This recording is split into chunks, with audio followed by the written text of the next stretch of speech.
चलिए फ्रेंड्स, हम पिज़्ज़ा बनाना स्टार्ट करते हैं। तो पिज़्ज़ा बनाने के लिए मैंने सबसे पहले यहाँ पे एक हैवी बेस की कढ़ाई ली है। इस हैवी बेस की कढ़ाई को मैं सिर्फ बेकिंग के लिए यूज़ करती हूँ। आप भी चाहे तो ऐसी किसी कढ़ाई को यूज़ कर सकते हैं। और कढ़ाई को मैं यहाँ पे गैस पे रखूँगी और उसके बाद मैंने एक छोटा सा स्टैंड लिया है जो कि मेरी कढ़ाई के अंदर अच्छे से फिट हो सके। आप ये कढ़ाई के साथ स्टैंड कैसा भी यूज़ कर सकते हैं। आप चाहे तो कोई कटोरी भी रख सकते हैं। आप चाहे तो ये गैस के ऊपर का जो स्टैंड लगा होता है ना, आप उसको भी ले सकते हैं। बस ये स्टैंड आपकी कढ़ाई में फिट हो जाना चाहिए। तो देखिए, इस स्टैंड को हम यूज़ कर रहे हैं। मैं ये स्टैंड, ये कढ़ाई सिर्फ बेकिंग के लिए ही यूज़ करती हूँ, तो मेरा ये परफेक्टली फिट हो जाता है। तो उसके बाद ये एक एल्यूमिनियम की प्लेट है। आप चाहे तो स्टील की भी प्लेट ले सकते हैं, बट वो अच्छी क्वालिटी का होना चाहिए। तो मैं यहाँ पे एक एल्यूमिनियम की प्लेट ले रही हूँ जो मेरी कढ़ाई के अंदर अच्छे से फिट हो जा रहा है। तो इस प्लेट को मैं बेकिंग के लिए यूज़ करूँगी, क्योंकि कढ़ाई के अंदर अच्छी क्वालिटी का एल्यूमिनियम या स्टील का प्लेट चाहिए होता है। तो देखिए, ये मैं बेकिंग के लिए यूज़ करूँगी। और नेक्स्ट है उसको कवर करने के लिए। कढ़ाई को कवर करने के लिए यहाँ पे आप चाहें तो कोई थाली का यूज़ कर सकते हैं। आप थाली यूज़ नहीं करना चाहते, अगर आपकी कढ़ाई के ऊपर अच्छे से थाली फिट नहीं हो रहा है, थाली आपको हमेशा ऐसा ही लेना है जो कि आपकी कढ़ाई को अच्छी तरीके से कवर कर सके, ताकि जब आप उसको बेक करें पिज़्ज़ा को या कोई भी चीज़ को जब आप बेक करें, तो वो थाली के बाहर से कुछ भी बाहर एयर पास नहीं होना चाहिए, ताकि हमारी जो हीट है वो प्रॉपर मेंटेन रहे कढ़ाई के अंदर। तो आप चाहें तो थाली ले या कोई भी ऐसा बर्तन आप ले सकते हैं। मैं थाली भी कभी यूज़ करती हूँ। अभी मैं दूसरा बर्तन यूज़ कर रही हूँ। ये मेरा बड़ा सा बर्तन है। इसको अब मैं यूज़ करूँगी उसको कढ़ाई को कवर करने के लिए। तो मैं इस बर्तन का यूज़ इसलिए कर रही हूँ क्योंकि इससे मेरी कढ़ाई अच्छी तरीके से कवर हो रही है। तो आप भी अपने अकॉर्डिंग कोई भी ऐसा बर्तन चूज़ कर सकते हैं। अब हम देखेंगे हमें किन चीज़ों की ज़रूरत पड़ेगी पिज़्ज़ा को तैयार करने के लिए। तो यहाँ पे मैंने हाफ कप कैप्सिकम लिया है। इस कैप्सिकम को मैंने यहाँ पे लंबी लंबी स्लाइसेस में काटा है। आप चाहे तो स्क्वायर शेप में भी काट सकते हैं, बट यहाँ पे मैंने इनको लंबा लंबा काटा है। और साथ में मैं यहाँ पे प्याज ले रही हूँ। तो प्याज भी मैं मतलब इस तरीके से ही काटूंगी कि कैप्सिकम और प्याज हमारे बिल्कुल एक जैसे रहें। तो मैंने कैप्सिकम को यहाँ पे लंबा काटा है, आप देख सकते हैं, और इसलिए मैंने प्याज को भी यहाँ पे लंबा ही काटा है। आप चाहें तो ये दोनों को स्क्वायर काट सकते हैं या दोनों को लंबा काट सकते हैं, पर बिल्कुल दोनों एक जैसे ही होने चाहिए कटिंग, तभी हमारा पिज़्ज़ा दिखने में अच्छा दिखेगा।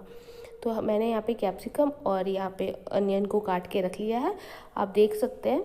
तो मेरी शिमला मिर्च और प्याज पिज़्ज़ा में डलने के लिए तैयार है कटिंग के बाद। और यहाँ पे मैं यहाँ पे ले रही हूँ हाफ कप ग्रेटेड चीज़ को मैंने यहाँ पे ग्रेट करके रख लिया है। आप चाहे तो डायरेक्टली भी उस टाइम पे ग्रेट कर सकते हैं, बट मैंने यहाँ पे थोड़ा सा ग्रेट करके उसको रख लिया है। तो चीज़ मैंने ग्रेट कर लिया है। और साथ में यहाँ पे मैं घर का बना हुआ पनीर यूज़ कर सकती हूँ। आप मार्केट का भी पनीर यूज़ कर सकते हैं। तो अगर आप मार्केट का पनीर लें तो उसको छोटा छोटा क्यूब्स में काटें और थोड़ा सा उसको तवा पे रोस्ट कर लें। और साथ में यहाँ पे मैं ले रही हूँ सीजनिंग और चिली फ्लेक्स। देखिए, मैंने यहाँ पे पिज़्ज़ा सीजनिंग ली है। तो ये है ऑल इन वन सीजनिंग, जो पिज़्ज़ा के को गार्निश करने के लिए हम लोग यूज़ करेंगे। और किसी भी कंपनी की आप ले सकते हैं, जो भी आपको मिल जाए। और यहाँ पे फिर दूसरा जो मैं लूँगी वो है रेड चिली फ्लेक्स। तो रेड चिली फ्लेक्स भी आप ले सकते हैं मार्केट में। ये दोनों चीज़ें बहुत अच्छी तरीके से ईजिली अवेलेबल है, आपको किसी भी सुपर मार्केट में या किसी भी दुकान पे मिल जाएगी आराम से। और फिर यहाँ पे मैं ले रही हूँ शेज़वान चटनी। तो शेज़वान चटनी भी आप किसी भी कंपनी की ले सकते हैं। आप चाहे तो घर पे भी बना सकते हैं, जैसा आपको ईजी हो आप वैसा कर सकते हैं। नेक्स्ट है पिज़्ज़ा बेस। तो पिज़्ज़ा बेस यहाँ पे मैंने लिया है, ये 2 पिज़्ज़ा बेस का सेट है। तो मैं यहाँ पे जो पिज़्ज़ा बेस ली हूँ मैं, वो आपको देखना है कि बस पिज़्ज़ा बेस के अंदर ये होल्स बने हुए हों, ताकि हम जब उसको बेक करें तो वो बहुत अच्छी तरीके से हमारा जो क्रस्ट है वो तैयार हो। तो देखिए, मैंने जो एल्यूमिनियम प्लेट आपको फिट करके दिखाई थी वो सबसे पहले चेक करने के लिए थी। अब वो उसको हम बेकिंग के लिए वहाँ पे नहीं रखेंगे।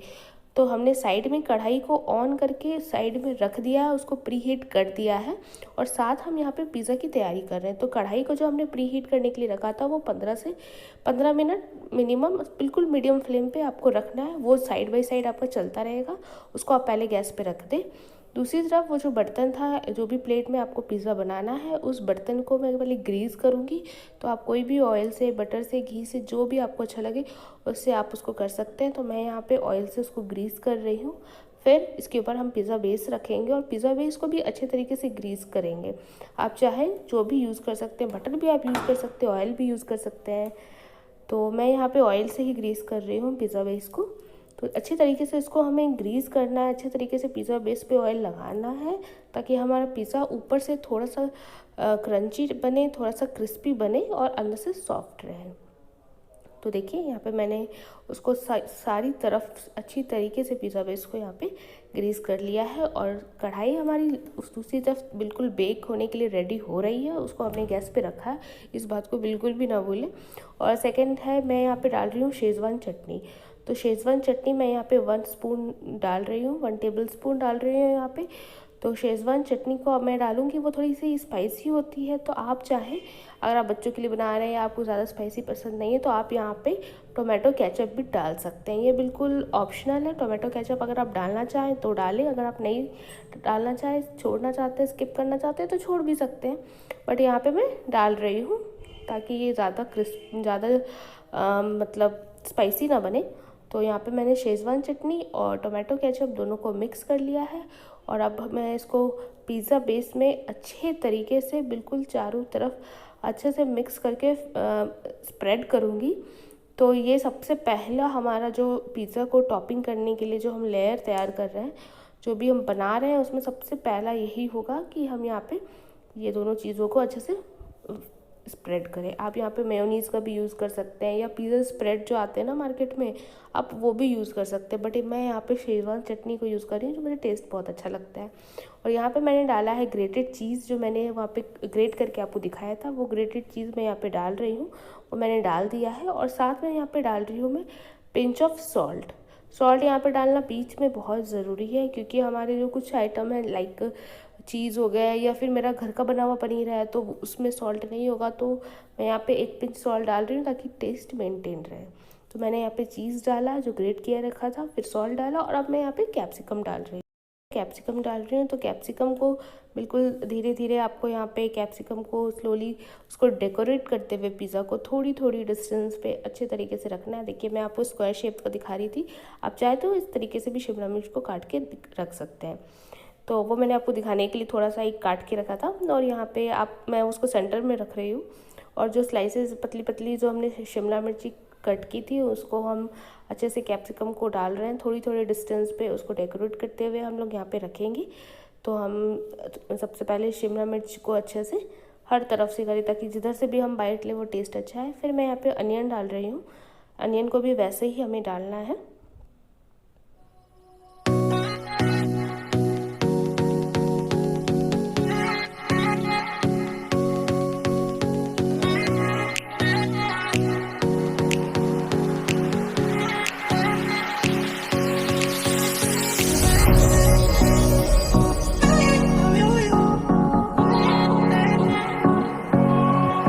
तो यहाँ पे अनियन से मैंने इसको डेकोरेट कर लिया है और हमारा अनियन भी अच्छे तरीके से उसमें हो गया है। और यहाँ पे पनीर के क्यूब्स हैं या जो ग्रेटेड पनीर है, यहाँ पे मैंने ग्रेट भी नहीं किया है, इसको सिर्फ स्मूथली हाथ से थोड़ा सा तोड़ के रख लिया है ताकि हमारा बीच बीच में हमें चंक्स आए पनीर का।